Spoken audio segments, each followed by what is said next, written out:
दोस्तों स्वागत है आपका आपके अपने ही चैनल 100% सिलेक्शन में। दोस्तों कैसे हैं आप? आई होप आप बहुत अच्छे होंगे। दोस्तों इस चैनल के माध्यम से यूपी पॉलिटेक्निक एंट्रेंस एग्ज़ाम की बहुत शानदार तैयारी कराई जा रही है। दोस्तों मैं 10 चैप्टर को कवर करा चुका हूं जो आपके एग्ज़ाम के दृष्टिकोण से बहुत ज़्यादा इम्पोर्टेंट है। दोस्तों 2022 की ऐसी तैयारी करा रहा हूं कि आपका एंट्रेंस एग्ज़ाम किसी भी हाल में क्लियर हो जाएगा। बिल्कुल चैप्टर वाइज भी पढ़ा रहा हूं और आज हम एक सीरीज़ की शुरुआत कर रहे हैं, रामबाण सीरीज़ की। इस सीरीज़ में वो क्वेश्चन कराए जाएंगे और डेली एक वीडियो को अपलोड किया जाएगा और 10 क्वेश्चन एक सीरीज़ में कराए जाएंगे। दोस्तों वे क्वेश्चन कराए जाएंगे जो एग्ज़ाम में आपके पूछे जा चुके हैं, तो बिल्कुल भी मिस ना कीजिएगा और अपने दोस्तों को बताइएगा कि इस चैनल पर फ्री ऑफ कॉस्ट स्टडी कराई जा रही है मैथमेटिक्स की। आप ये सोच लीजिए कि अगर आप मेरे चैनल पर आए हैं तो आप अगर मेरे चैनल से तैयारी करते हैं तो 50 में से आप 50 नंबर आराम से स्कोर कर जाएंगे। दोस्तों बहुत आराम से, सही बता रहा हूँ मैं आपसे, अगर आप मेरी वीडियो को फॉलो करते हैं। बशर्ते है कि आपको कंसंट्रेशन से पढ़ना है, अच्छे से पढ़ना है और बिल्कुल समझते हुए चलना है। तो दोस्तों आइए अपनी वीडियो की शुरुआत करते हैं और इस वीडियो की शुरुआत बहुत ज़बरदस्त लाइन से करते हैं कि रख हौसला वो मंज़र भी आएगा, रख हौसला वो मंज़र भी आएगा, प्यासे के पास चलकर समुंदर भी आएगा, हार कर ना बैठना ए मंजिल के मुसाफिर, क्योंकि मंजिल भी मिलेगी और मिलने का मज़ा भी आएगा, क्योंकि मंजिल भी मिलेगी और मिलने का मज़ा भी आएगा। तो दोस्तों नई शुरुआत करते हैं, इस वीडियो की, इस सीरीज़ की शुरुआत करते हैं और इस सीरीज़ का नाम मैंने रामबाण दिया है क्योंकि इसमें ऐसे क्वेश्चन कराए जाएंगे जो आपके एंट्रेंस एग्ज़ाम में पूछे जा चुके हैं। जैसे कि आप देख रहे हैं स्क्रीन पर, पॉलिटेक्निक 2010 में क्वेश्चन पूछा जा चुका है। अब यहाँ पर दोस्तों इस क्वेश्चन में कहा गया है हमसे दो समांतर रेखाओं, यानी दो रेखा दी हुई हैं, वो आपस में क्या है, वो आपस में समांतर है और उनके बीच की दूरी पूछी गई हमसे, तो उनके बीच की दूरी का फॉर्मूला। तो दोस्तों कभी भी आपके एंट्रेंस एग्जाम में इस तरह का प्रश्न दिया हुआ हो कि आपको दो रेखाएं दी हुई हो और उनके बीच की दूरी पूछी गई हो, तो दोस्तों आपको फॉर्मूला याद रखना है कि इसका फॉर्मूला जो होता है वो d is equal to C1 mod में C1 माइनस के C2 upon root a square plus K B square. अब क्वेश्चन यहाँ पर ये उठता है कि सर अब इसके कोफिशिएंट रखें ए बी की जगह या इसके कोफिशिएंट रखें बी की जगह। दोस्तों आपको हमेशा एक बात याद रखनी है कि अगर दो रेखाएं दी हुई हों और उनके बीच की दूरी पूछी गई हो तो हमें क्या काम करना है, हमें दोनों के कोफिशिएंटों को बिल्कुल बराबर कर लेना है। अगर हम इस वाली समीकरण को 2 से भाग देते हैं तो यहाँ पर 3x आ जाएगा और यहाँ पर माइनस के 5y आ जाएगा। जैसे कि आप देख रहे हैं इस वाली समीकरण में जब इसके कोफिशिएंट मतलब दोनों रेखाओं के कोफिशिएंट बराबर हो जाते हैं, एक्स वाई के कोफिशिएंट बराबर हो जाते हैं, तो आप उस क्वेश्चन को इस फॉर्मूले के अकॉर्डिंग लगा दीजिए और आपका आंसर निकल कर आ जाएगा दोस्तों। ठीक है, आप बस ये तो कुछ भी हो सकते हैं, C1 C2 तो कुछ भी हो सकते हैं, लेकिन यहाँ पे ए बी के मान सेम होने चाहिए। तो आइए दोस्तों मैंने आपको ये क्लियर कर दिया है, अब मैं इसको सॉल्व भी करा देता हूँ। मैंने सॉल्व पहले ही कर रखा है। आप यहाँ देखिए दोस्तों, समांतर रेखाएं दी हुई है 3x माइनस के 5y प्लस 7 इजिकल टू 0। ठीक है, अब यहाँ से दूसरी समीकरण दी हुई है मैं 6x माइनस के 10y माइनस 5 इजिकल टू 0। अगर हम इस समीकरण को 2 से भाग कर दें, 2 से डिवाइड कर दें हर पद में, तो 3x हो जाएगा, माइनस के 5y हो जाएगा और माइनस के 5/2 इजिकल टू 0। समीकरण यहाँ से 2 आ जाएगी। समीकरण 1 ये रही हमारी और समीकरण 2 हमारी यहाँ ये रही। अब हम इसकी ax plus B Y plus C यानी ax plus K B Y plus C से तुलना करने पर यहाँ से C1 का मान और यहाँ से C2 का मान निकल जाएगा। ठीक है, जब हमारा C1 और C2 का मान निकल जाएगा और A और B का मान तो हमें पता ही है, A का मान 3 और B का मान -5। तो आइए दोस्तों फॉर्मूले के अकॉर्डिंग रखते हैं। समांतर रेखाओं के बीच की दूरी का formula d1 minus d2, C1 minus C2 कह दो या d1 माइनस d2 कह दो, बात एक ही है। ठीक है, upon root a square plus b square. अब यहाँ पे देखिए दोस्तों, थोड़ा सा इसको स्क्रॉल करता हूँ, D1 माइनस D2। अब यहाँ पर हमने D1 का मान तो -7 आ गया, 7 रख दिया जैसे कि आप देख रहे हैं। अब D2 का मान जैसे ही हम माइनस के 5/2 रखेंगे तो ये वाला माइनस और ये वाला माइनस प्लस कर देगा, आपस में प्लस हो जाएगा जैसे कि आप देख रहे हैं 7 + 5/2, ठीक है, अपॉन A² + B²। ए का मान क्या है हमारा, आइए दिखाता हूँ दोस्तों। ए का मान यहाँ पर 3 है और ए का मान यहाँ भी 3 है, और बी का मान माइनस के यहाँ पर 5 है और बी का मान माइनस के 5 है, ठीक है। तो आप यहाँ पर अगर ए का स्क्वायर करते हैं तो 9 आ जाता है, और माइनस के 5 का होल स्क्वायर करते हैं तो 25 आ जाएगा, ठीक है। अब यहाँ पर इसका मान निकल कर आ जाएगा 19/2√34 मात्रक, ठीक है, क्योंकि हम दूरी निकाल रहे हैं और दूरी मात्रक में नापी जाती है। तो दोस्तों बिल्कुल क्लियर होना चाहिए, मैं नहीं चाहता कि आपके जहन में, आपके माइंड में कोई डाउट रहे। आइए दोस्तों नेक्स्ट क्वेश्चन की तरफ चलते हैं और बहुत अच्छे तरीके से उस क्वेश्चन को भी सीखते हैं। यहाँ पर देखिए दोस्तों, क्वेश्चन में कहा गया है कि x/3 + के y/4 = 1 जिन चतुर्थांश से होकर गुजरती है वे कौन से चतुर्थांश है। दोस्तों सबसे पहले आप यहाँ देखिएगा, ये एक एक्स एक्सिस है और ये वाई एक्सिस है, सॉरी ये एक्स एक्सिस है और ये हमारा वाई एक्सिस है, ठीक है। क्योंकि हम यहाँ से लेके यहाँ तक की इस दूरी को तो हम ए से नापते हैं, ठीक है, और इस दूरी को हम बी से नापते हैं ऊपर को, ठीक है। अब यहाँ पर देखिए ए का मान क्या दिया हुआ है, 3 दिया हुआ है। तो यहाँ पर देखिएगा इस लाइन पे कोई 1 होगा, ये 1 है, ये 2 है, ये 3 है, मान लेते हैं ये पॉइंट है, ठीक है, ये वाला पॉइंट मान लेते हैं, ये वाला एक, ठीक है। अब 4 जो है ये बी है हमारा, और बी हम ऊपर को नापते हैं, तो हम मान लीजिए कि ये बी हमारा ये वाला पॉइंट है, एक 4 है यहाँ पर ऊपर, ठीक है। अब ये रेखा हमें खींचनी है,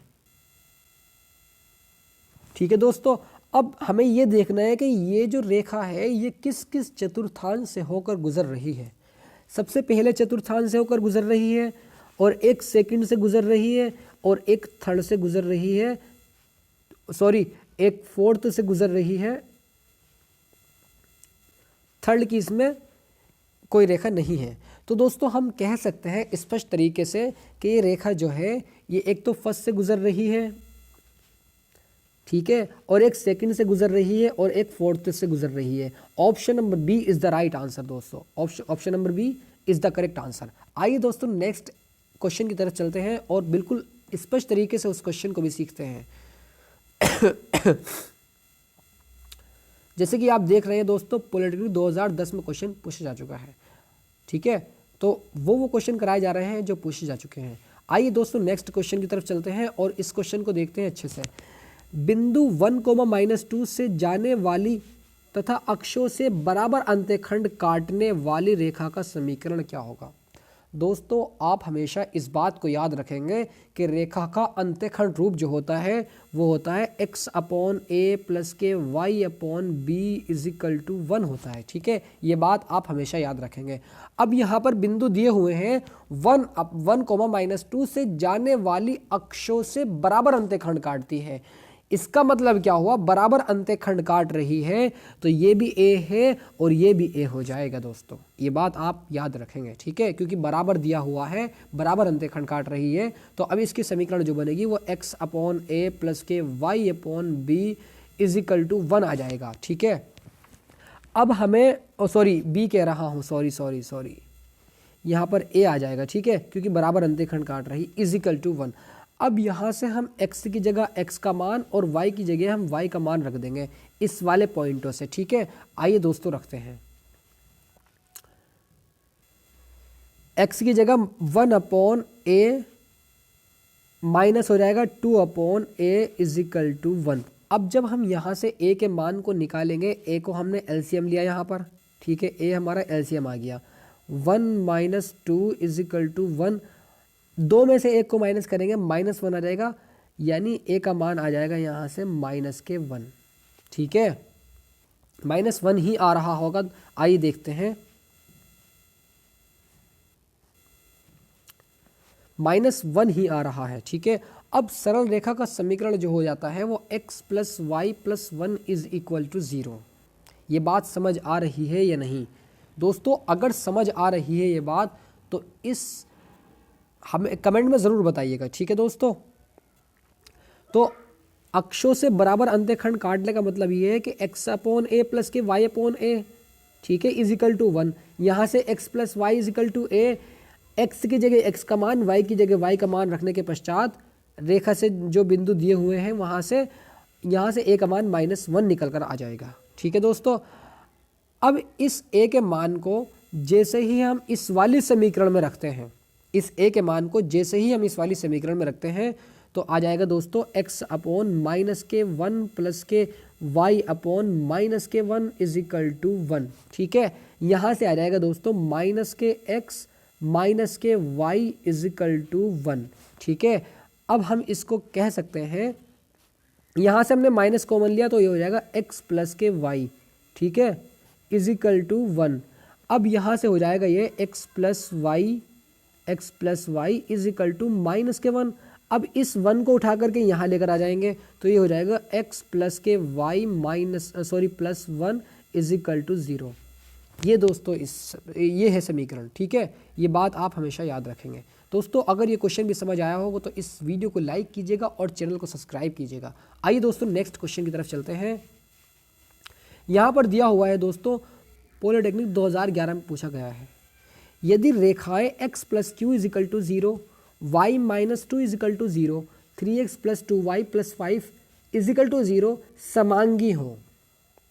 दोस्तों क्या पूछा गया है कि समांगी हो। कभी भी आपको इस तरह का प्रश्न देखने को मिले समांगी हो तो हमें दोस्तों किस तरह से इसको सॉल्व करना है, आइए देखते हैं। सबसे पहले हमें एक डिटरमिनेंट बना लेनी है, a1 a2 a3 b1 b2 b3 c1 c2 c3 is equal to 0 रख देना है। a की जगह a का मान, b की जगह b1 की जगह b1 का मान, c1 की जगह c1 का मान। इसी तरीके से a2 का b2 का c2 का a3 का b3 का c3 का। आइए दोस्तों a1 और a2 b3 का मान आइए निकालते हैं। यहाँ देखिए समीकरण 1 से हमारा a1 का मान तो यहाँ से निकल कर आ जाएगा हमारा, a1 का मान निकल जाएगा हमारा 1, ठीक है। और b1 का मान यहाँ से निकल कर आ जाएगा हमारा 0 और c1 का मान निकल कर आ जाएगा यहाँ से हमारा q, ठीक है। ये बात आप हमेशा याद रखेंगे। इसी प्रकार दोस्तों a2 का मान यहाँ से निकल कर आ जाएगा हमारा 1 और b2 का मान यहाँ से निकल कर आ जाएगा हमारा a2 का मान यहाँ पर a2 का मान इस वाली समीकरण से a2 का मान तो हमारा दिया हुआ ही नहीं है तो मतलब 0 है, ठीक है। अब b1 का मान यहाँ से निकालेंगे, जैसे ही हम b2 का मान निकालेंगे तो b2 का मान यानी y का गुणांक जो है वो हमारा 1 है तो 1। अब c2 का मान निकालेंगे तो c2 इज इक्वल टू हो जाएगा हमारा -2, ठीक है। इसी प्रकार दोस्तों इस समीकरण से a b c के मान निकालेंगे, a का मान 3 आ जाएगा, b का मान 2 आ जाएगा और c का मान 5 आ जाएगा। अब इन सारों को जितने भी हैं इस वाले डिटरमिनेंट में रख देना है, जैसे कि मैं आपको दिखा रहा हूं, इस वाले डिटरमिनेंट में रख देना है जैसे कि आप देख पा रहे हैं, ये रखे हुए सारे मान इसके, ठीक है। और इज इक्वल टू 0 तो दोस्तों यहाँ पर 1 0 q 0 1 -2 3 2 5 इज इक्वल टू 0। अगर ये आपसे सॉल्व करना आता हो तो बहुत अच्छी बात है और नहीं आता हो तो समझ लीजिएगा दोस्तों। अब यहाँ पर देखिएगा दोस्तों क्योंकि हमें यहाँ पर q का मान निकालना है, एक ही यहाँ पर q नज़र आ रहा है, इस q का मान निकालना है। कैसे निकालते हैं आइए समझते हैं इसको। सबसे पहले हमारा इसका काम ये होता है कि इस वाले 1 को हमने बाहर रखा, ठीक है, इस वाले कॉलम को इस वाली रो को छोड़ दिया, मतलब छुपका लिया, ठीक है। और छुपकाने के बाद में इसकी मल्टीप्लाई इससे करेंगे, माइनस बीच में लगा करके इसकी मल्टीप्लाई इससे करेंगे, ठीक है। तो आइए देखते हैं दोस्तों, जैसे ही हमने इसकी मल्टीप्लाई इससे करी, 1 को तो हमने बाहर रख दिया जो कि आप देख रहे हैं, ये रखा 1, ठीक है। इसकी मल्टीप्लाई इससे करी 5 की तो 5 आ गया, इसकी मल्टीप्लाई इससे करी यानी माइनस बीच में है तो इस वाले माइनस और वो वाले माइनस की वजह से ये प्लस हो जाएगा, यानी 2 दूनी 4 जैसे कि आप देख रहे हैं, ठीक है। अब ये वाले 0 को हम बाहर रखेंगे, इस वाले 0 को हम बाहर रखेंगे लेकिन माइनस के साथ में, -0 क्योंकि अगर ये तो जीरो गुणांक में रखा जाएगा, इस वाली कॉलम को इस वाले रो को छुपा करके इसकी मल्टीप्लाई से करेंगे, इसकी मल्टीप्लाई से करेंगे, तो उस जीरो की वजह से पूरा ही जीरो हो जाएगा, तो हमने लिखा नहीं, यानी जीरो ही हो गया। ठीक है, अब नेक्स्ट को हम प्लस में रखेंगे। ठीक है, एक दफ़े प्लस होता है, एक दफ़े माइनस होता है, एक दफ़े प्लस होता है, ये बात आप हमेशा याद रखेंगे। ठीक है, इसी प्रकार हमने क्यू को बाहर रखा, इसकी मतलब इस वाली रो को इस वाले कॉलम को छुपा करके इसकी मल्टीप्लाई से माइनस बीच में लगा करके इसकी मल्टीप्लाई इससे। ठीक है, तो इसकी इससे करेंगे तो जीरो आ जाएगा। ठीक है, अब इसकी इससे करेंगे तो 3 आ जाएगा माइनस के इजिकल टू जीरो। यहाँ से जैसे ही हमने इसका मान निकाला क्यू का, 9 माइनस 3 क्यू इजिकल टू जीरो, 3 क्यू इजिकल टू 9, यानी क्यू इजिकल टू 3 आ जाएगा। दोस्तों कैसे लगा प्रश्न? अगर अच्छा लगा हो तो लाइक कीजिएगा चैनल को। ठीक है, बहुत ज़्यादा इंपॉर्टेंट क्वेश्चन करा रहा हूँ जो आपके एग्जाम के दृष्टिकोण से बहुत ज़्यादा इंपॉर्टेंट है, पूछे जा चुके हैं। अपने दोस्तों को दोस्तों ज़रूर बताइएगा और वीडियो को शेयर कीजिएगा दोस्तों को, क्योंकि मैं इसी प्रकार की वीडियो बार बार लेकर आता रहता हूँ।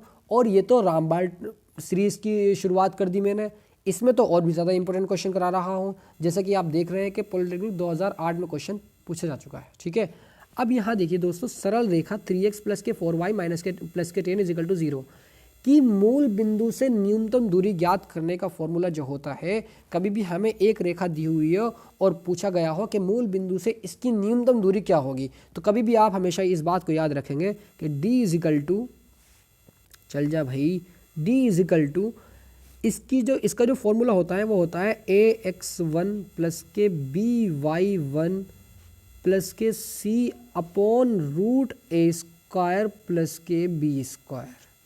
बस हमें कुछ नहीं करना है, इस वाले फॉर्मूले के अकॉर्डिंग इस वाली समीकरण को इस वाली रेखा को लगा देना है। a1 की जगह a की जगह a का मान, b की जगह b का मान, c की जगह c का मान upon root a square plus b square. इसका आंसर निकल कर आ जाएगा दोस्तों। आइए दोस्तों इस क्वेश्चन को भी हम सॉल्व करते हैं। इजिकल टू, अब यहाँ देखिएगा दोस्तों, जैसे हम इस वाली समीकरण से इसकी तुलना करते हैं तो हम ये देखते हैं कि यहाँ पर a आ जाएगा। ठीक है, क्योंकि मूल बिंदु से न्यूनतम दूरी, मूल बिंदु का मतलब क्या होता है कि 0,0, 0,0। ठीक है, इसका मतलब क्या हुआ दोस्तों, ये तो खत्म हो जाएगा।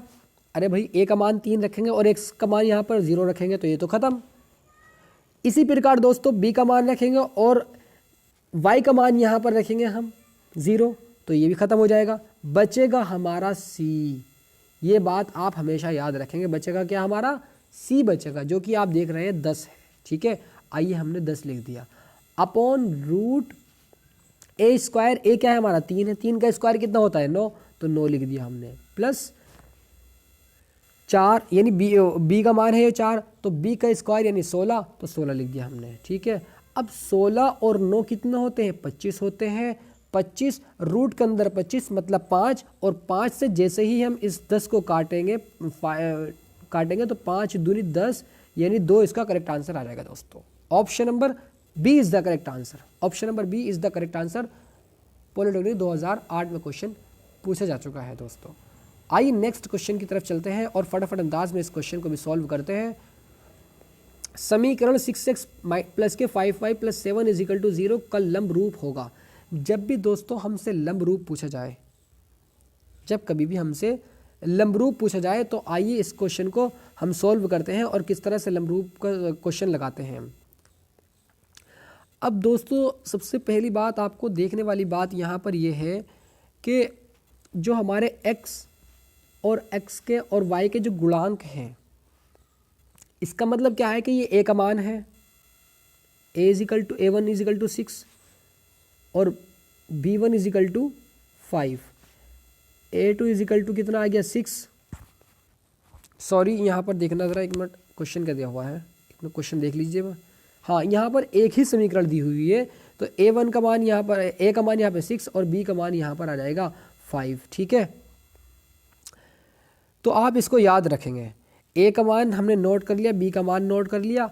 अब इसको हम सॉल्व कर देंगे इसी तरीके से, यानी अगर हम इस वाले 7 को उठा करके इधर ले जाए तो माइनस का हो जाएगा। ठीक है, जब माइनस का हो जाएगा तो हमें क्या काम करना है, 6 upon root a square plus b square अब ये माइनस कहाँ से आया, अरे ये वाला माइनस जैसे ही उठ के इधर आएगा तो ये माइनस का 5y माइनस का 6y हो जाएगा, 6x हो जाएगा, ठीक है। यहाँ खाली 7 ही बचेगा, ठीक है, क्योंकि हम लंब रूप निकाल रहे हैं इस टाइम पर। तो यहाँ पर क्या होगा, a upon root a square plus b square into x plus के माइनस के 5 upon root a square plus b square मतलब 6 का स्क्वायर प्लस के 5 का square into y is equal to 7 upon root a square plus b square, ठीक है। ये बात याद रखेंगे आप दोस्तों। कैलकुलेशन आपको ही करनी है, कैलकुलेशन आपको ही करनी है, क्योंकि एग्जाम में आप भी बैठे रहेंगे, जितनी भी आप प्रैक्टिस इसकी करेंगे उतनी ही आपके अच्छे होगी ये मैथ, ठीक है, क्योंकि मैथ प्रैक्टिस का नाम मैथ है, ठीक है। इस बात को आप याद रखिएगा। बस आपको थोड़ा सा मेथड देख लेना है कि यहाँ पर भाई हमें रेखा दी हुई है, हमने इसको 7 को उठा करके इधर ले गए क्योंकि हम लंब रूप निकाल रहे हैं, ठीक है। अब उनके गुणांक, उसका गुणांक जो है वो 6 है, मतलब वो a का मान है, तो a upon root a square plus b square into x plus के माइनस के 5 upon root a square plus b square into y is equal to 7 upon root a square plus b square, ठीक है। अब यहाँ से देखिएगा दोस्तों, minus के 6 अपॉन रूट 61 हो जाएगा, 6 का स्क्वायर 36, 5 का स्क्वायर 25, 36 और 25 61 हो जाएगा, ठीक है, इंटू एक्स प्लस के माइनस के 5 upon root 61 into y is equal to 7 upon root 61। तो हमारा जो लंबरूप निकल गया यानी 7 अपॉन रूट 61। आइए देखते हैं कौन सा ऑप्शन हमारा इसमें है। तो दोस्तों यहाँ देखिएगा option number C is the right answer, option number C is the right answer. Minus का 6 अपॉन रूट 61, माइनस के 6 अपॉन रूट 61, माइनस के 5 अपॉन रूट 61, माइनस के 6 upon root minus, option number C is the correct answer दोस्तों। आइए दोस्तों next question की तरफ चलते हैं और फटाफट अंदाज में उस क्वेश्चन को भी सॉल्व करते हैं। अरे क्वेश्चन तो है ही नहीं भाई, बस क्वेश्चन आज इतने ही है क्या? चलिए आज के लिए इतने ही रहने देते हैं, और नेक्स्ट वीडियो में आपको 10 क्वेश्चन की सीरीज देखने को मिलेगी दोस्तों, और वे क्वेश्चन करा रहा हूँ जो बहुत ज़्यादा इंपॉर्टेंट है दोस्तों। अगर वीडियो पसंद आई हो तो लाइक कीजिएगा और चैनल को सब्सक्राइब कीजिएगा, और मुझे कमेंट में ज़रूर बताइएगा कि मेरे समझाए हुए क्वेश्चन आपको समझ आते हैं या नहीं। तो दोस्तों गॉड ब्लेस यू, मिलते हैं नेक्स्ट वीडियो में।